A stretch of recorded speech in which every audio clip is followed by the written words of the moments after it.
आ चुके हैं। Good morning निकुंज। आप कह रहे थे कि ये इतना बड़ा इवेंट नहीं रहेगा इस बार बाजार के लिए, लेकिन जो कमेंट्री हो सकती है, क्या उसमें कुछ आप फेरबदल उम्मीद कर रहे हैं अजय, बाजार के 2 हिसाब से? साल हम प्याज काट के रोते हैं। अब प्याज लेने से पहले रो रहे हैं और प्याज काटने के बाद रो रहे हैं। वैसा माहौल आ चुका है। Vegetable prices are really high and they are hurting now and forget they are now becoming part of drawing room talk and bedroom talk. अब इतनी वेजिटेबल इन्फ्लेशन जो है उसके अंदर तो Reserve Bank of India rate तो नहीं काट सकता है। फिर similarly Reserve Bank of India नजरअंदाज नहीं कर सकता है। मई के महीने में लगा था कि भी रिजर्व बैंक ऑफ इंडिया अब रेट काटेगा, सेकेंड हाफ में रेट बिनाइन हो जाएंगी मार्केट के अंदर, उसकी डिमांड में अब दोबारा अपटिक आएगा। तो मुझे लग रहा है कि कोई नैरेटिव जो है इस समय इतना मजबूत नहीं है। जहाँ तक मार्केट की बात है, until and unless something very negative comes out from it, I don't think this would be a very swing event। ये ऐसा इवेंट नहीं है कि रिजर्व बैंक ऑफ इंडिया से कोई बहुत ज़्यादा मार्केट उम्मीद करके बैठा है। तो ये एक 150-200 पॉइंट निफ्टी स्विंग इवेंट हो सकता है। मार्केट की कमेंट्री बहुत ज़्यादा रहेगी, मगर रिजर्व बैंक ऑफ इंडिया अगर आके ये बोलता है कि भाई वेजिटेबल प्राइसेस को लेकर के उनको क्लैरिटी है, स्विंग फैक्टर नीचे आएगा और वो एकदम कॉन्फिडेंट है कि इन्फ्लेशन टॉप आउट हो चुकी है जो उन्होंने कहा था, क्या वो नैरेटिव बदलेगा? ये नैरेटिव इंपॉर्टेंट है बिकॉज सरकार इमरजेंसी मेजर्स ले रही है। गेहूं बेचा जा रहा है, चावल बेचा जा रहा है, इंपोर्ट रिस्ट्रिक्शंस हट रहे हैं। These are not extraordinary spikes in inflation.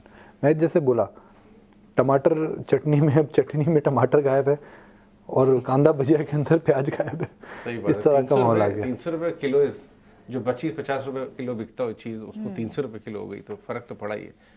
Correct. लेकिन निकुंज, जैसे हम स्टार्ट से भी बात कर रहे थे, अगस्त वॉलेटाइल हो सकता है। ये जो कुछ दिन हमने देखे हैं जहाँ पर थोड़ी वीकनेस, कंसोलिडेशन, क्या ये जो कल का रीबाउंड आया है, और चाहे भले ही एफआईज का छोटा सा क्वांटम आया हो बाइंग का, कहीं ना कहीं जो उनकी लूजिंग स्ट्रीक थी 7-8 दिन की, वो वहाँ से अब क्या ट्रेंड रिवर्स होगा? थोड़ा जो वॉलेटाइल अब मूव्स अगस्त में रहनी थी, क्या आप थोड़ी बाइंग साइड भी दिख रही है? कैसे ट्रेडर्स अप्रोच करें इस वक्त मार्केट्स को? प्रियंका, देखिए, इस समय जो मैक्रो इन्वेस्टर्स हैं, जो मैक्रो ट्रेडर्स हैं, जो मैक्रो देख करके ट्रेड कर रहे हैं, उनके हिसाब से इस समय मार्केट मंदी में रहेगा। जो मोमेंटम ट्रेडर्स हैं वो इस समय सिलेक्टिव हो चुके हैं। जो एचएनआई इन्वेस्टर्स हैं इस समय वो आईपीओ या प्री आईपीओ या फिर एसएमईज में ज़्यादा इन्वेस्ट कर रहे हैं, और जो रिटेल इन्वेस्टर है वो मेरे हिसाब से अपनी क्वांटिटी कम कर रहा है। तो मार्केट के अंदर जो हम मोमेंटम देख रहे थे, मोमेंटम के अंदर थोड़ी दिशा तो बदली है। जहाँ तक एफआई को लेकर के ट्रेंड की बात है, मेरा मानना है प्रियंका कि एफआई का जो ट्रेंड है 2022 में सेलिंग का था। कुछ फेजेस आते थे जहाँ वो बायर थे, मगर लार्जर ट्रेंड सेलिंग का था। 2023 एंड बियॉन्ड मुझे लगता है बाइंग का ट्रेंड है। उसके अंदर कुछ खराब दिन आएंगे, कुछ पैचेस आएंगे जहाँ पर एफआई ज़्यादा बिकवाली करे, मगर as a broader trend for 2023 I think FII should be net buyers. I think the trend is very clear. China से पैसा निकल के इंडिया वापस आ रहा है, आने लगा है, आता रहेगा। उसके अंदर हो सकता है अगस्त का महीना खराब हो या सितंबर का महीना खराब हो, वो ट्रेंड के अंदर एक छोटा सा काउंटर ट्रेंड जिससे हम बोलते हैं आता है। मगर जो सेक्युलर ट्रेंड है कि एफआई इंडिया आ रहा है और आता रहेगा।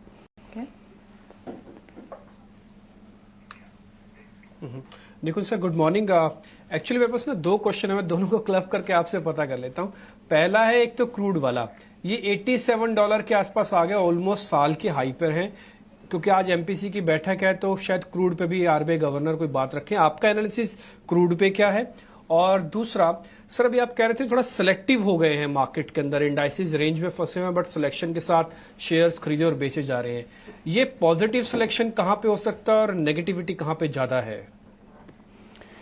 देखिए, क्रूड के अंदर इस समय मुझे लगता है डिमांड से ज़्यादा सप्लाई की वजह से क्रूड प्राइसेस ऊपर जा रहा है, और चाइना का फैक्टर उसके अंदर है। क्रूड देखिए डिम्पी एक इमोशनल मार्केट है। क्रूड के अंदर कोई जब क्रूड ऊपर जाता है, तो मैं रिपोर्ट्स देख रहा था लास्ट ईयर की क्रूड जी, जब युद्ध के बाद क्रूड $130 हुआ था, सब बोलने लग गए थे क्रूड जी 180-200 हो जाएगा। जब क्रूड में गिरावट आई, लोगों ने बोलना चालू करा जी क्रूड 100 से गिर करके 50 हो जाएगा। तो क्रूड इतना वेरिएबल, इतने ज़्यादा उसके अंदर फैक्टर्स मैटर करते हैं कि क्रूड के अंदर कोई आप एक कॉन्क्रीट व्यू नहीं दे सकते हैं। मगर इस समय क्रूड के अंदर जो उछाल आया है उसका प्रमुख कारण यह है कि रशिया ने ऑयल कम करा है और ओपेक ने ऑयल कम करा है। तो एक लेवल मुझे लगता है वो मेंटेन रहेगा क्रूड के अंदर। वह लेवल मुझे लगता है कि एक ब्रॉड रेंज अगर बात करें तो मेरा ये मानना है कि 75 to 85 या 80 to 85 की जो रेंज है कंफर्ट जोन है, जहां पर सब क्रूड की इन्फ्लेशन टॉलरेट कर सकते हैं और ओपेक क्रूड प्रोड्यूसर्स को भी फर्क नहीं पड़ता है। तो मुझे वो ब्रॉड रेंज वहाँ पे लगती है जहाँ पर इस समय जाना चाहिए। डिम्पी, देखिए बैंक्स के अंदर अभी भी मेरा मानना है that the secular trend is not over. So हर गिरावट के अंदर आपको बैंक्स देखने चाहिए, हर गिरावट के अंदर आपको मैन्युफैक्चरिंग सेक्टर की तरफ नज़र डालनी चाहिए। इस समय आपको आईटी अवॉइड करना चाहिए, बिकॉज आईटी में कल देखिए, कल मैं अजय ऋषाद प्रेम जी की एक ट्वीट देख रहा था, दैट अगर आप एआई को इग्नोर कर रहे हैं तो it is like ignoring mobile phone in 2007।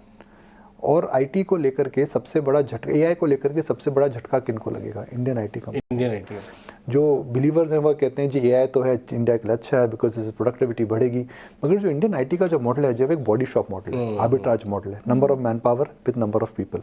Number of man power बढ़ता है जब नंबर ऑफ पीपल बढ़ाता है, जब नंबर ऑफ पीपल ही कम हो जाएंगे तो आपकी टॉप लाइन को क्या होगा? और एक ऐसी कंपनी के प्रमुख बात कर रहे हैं एआई को लेकर के जहाँ उनको सीधा प्रभाव पड़ेगा। तो it's like saying that I know the business very well and I am also saying that look there is a change happening which you can not ignore.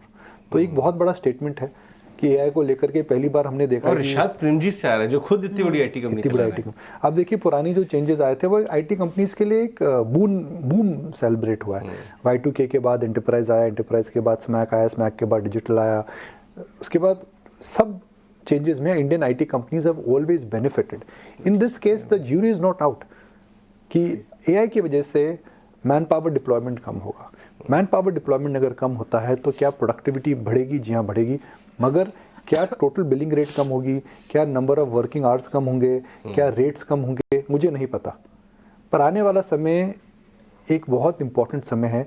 और जब कोई सेक्टर के अंदर इतना बड़ा डिस्ट्रप्टिव वेव आता है तो सेक्टर के अंदर पी मल्टीपल कभी नहीं आता है। इन सेक्टर्स के अंदर ग्रोथ के इश्यूज आ रहे हैं, तो आईटी स्टॉक सस्ते हैं, कॉन्ट्रा उन्हें क्या लेना चाहिए? मुझे लगता है समय नहीं आया। I don't think one should run into buying IT and thinking that अगर आईटी ले लेंगे जो फार्मा में हुआ है वो आईटी में 3 महीने बाद मिलेगा। आई थिंक वो समय भी नहीं आया है। तो वहाँ केयरफुल रहने की जरूरत है। थैंक यू निकुंज इन सारी जानकारी के लिए। आगे बढ़ते हैं, हमारे साथ